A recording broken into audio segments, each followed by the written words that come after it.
আসসালামু আলাইকুম এভরিওয়ান, চলে এসেছি সতেজ পাতা থেকে। আজকে আমি আপনাদের সাথে শেয়ার করব আনারসের মোরব্বা, ডিফারেন্ট একটা রেসিপি। এখনও যারা ট্রাই করেননি অবশ্যই একবার হলেও ট্রাই করবেন, খুবই ইজি একটা রেসিপি। তো প্রথমেই লাগছে আমার একটি আনারস। আমি আনারসটাকে দুই ভাগ করে নিচ্ছি। আমি অর্ধেক অংশটাকে পুরো ছুলে নিচ্ছি। এখানে আমি ছুরির সাহায্যে আনারসটাকে খুব ভালোভাবে ছুলে নেব। আনারসের চোখগুলো যেন একটুও না থাকে, খুব ক্লিনভাবে ছুলে নিতে হবে।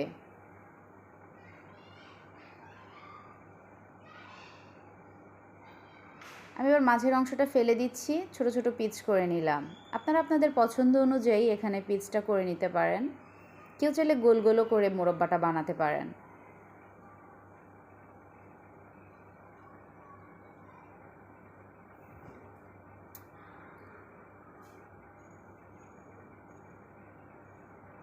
আমি এখানে অর্ধেকটা আনারস কেটে নিয়েছি। এবার আমি শিরা তৈরি করব। এই জন্য নিয়ে নিয়েছি একটি প্যান আর দিয়ে দিলাম 1 কাপ চিনি। আর 1 কাপ চিনির জন্য 1.5 কাপ পানি যথেষ্ট। এরপরে আমি এটিকে নাড়নির সাহায্যে নেড়ে দিব আর দিয়ে দিলাম সামান্য একটু লবণ। খুব ভালোভাবে নাড়তে হবে, চিনিটা যেন গলে যায় সেই পর্যন্ত আমাদেরকে নাড়নি দিয়ে নাড়তে হবে। আমার চিনিটা গলে গিয়েছে। এবারে কেটে রাখা আনারসটা আমি দিয়ে দিলাম। এখানে আমি অর্ধেকটা আনারস ব্যবহার করেছি। চাইলে আপনারা পুরোটা ব্যবহার করতে পারেন। আর পুরো আনারসের জন্য আপনাদেরকে 2 কাপ পরিমাণে চিনি ব্যবহার করতে হবে আর পানি দিতে হবে 3 কাপের মতো। তো আনারসটাকে বারবার আমি ঢেকে দিব এবং নাড়নি দিয়ে নেড়ে দিব, কেননা চিনির পানিটা উতলিয়ে পড়ে যাবে।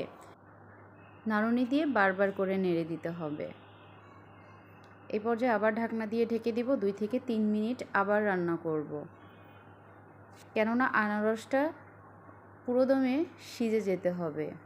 এবার আমি দিয়ে দিলাম 1 ফোঁটা ফুড কালার। আমি এখানে অরেঞ্জটা ব্যবহার করেছি। এটা আপনি স্কিপও করতে পারেন চাইলে। দেখতেই পাচ্ছেন আমার আনারসটা সিদ্ধ হয়ে গিয়েছে প্রায়।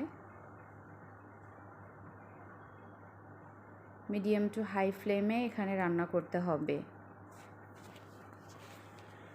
যারা এখনও আমার চ্যানেলটি সাবস্ক্রাইব করেননি, please do subscribe my channel.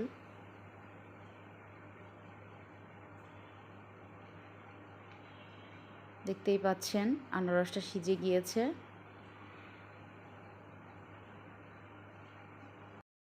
চিনি এবার দিয়ে দিলাম গরম মশলা, একটা দারচিনি এবং একটি এলাচ।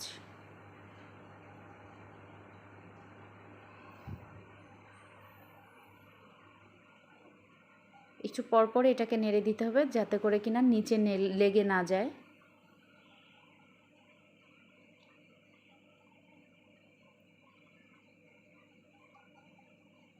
বারবার করে নেড়ে দিতে হবে। শিরাটা প্রায় হয়ে এসেছে।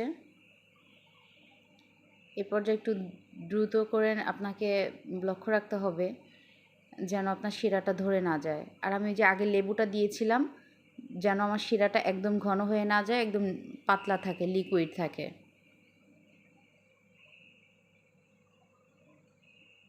লেবুর টকের সাথে আনারসের টক এবং মিষ্টি ফ্লেভারটা মিশে খুব জুসি একটা ফ্লেভার নিয়ে আসে।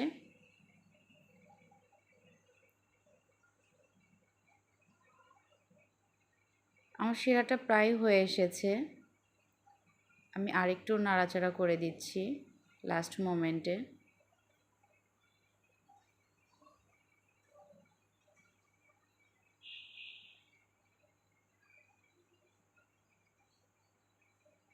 একদম হয়ে গিয়েছে।